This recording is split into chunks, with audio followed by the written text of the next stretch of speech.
We've got two more macroeconomic factors. Investors view Bitcoin as a hedge against inflation, but not just in the US, also globally.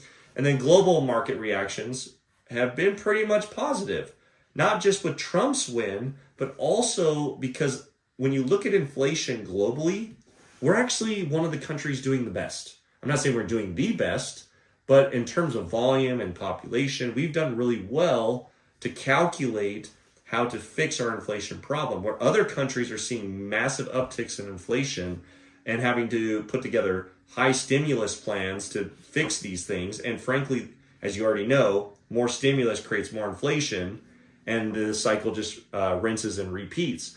So if you're seeing right now, if you're like sitting back in your chair, you're thinking about all this, should I get more Bitcoin? Or should I get out of things like the dollar? I've got a bunch of cash sitting around. Should I have it in dollars or another asset? The rest of the world is thinking about that way more than you are.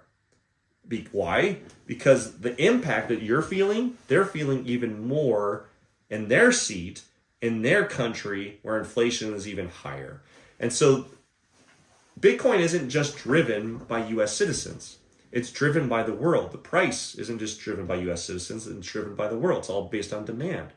And so long story short, demand will likely continue to increase as we see adoption go up. This 1 out of 4 US citizens having access and having owned a piece of Bitcoin this year. Imagine that was the rest of the world. And imagine the access to that asset was so easy to get. The rest of the world's adoption was 1 out of 4. Now I'm thinking, and my thought is like, wow, wouldn't it make sense that we'd probably go to 1 out of 2 in the next year, or 1 out of 2 in the next 5 years, or maybe even 10 years?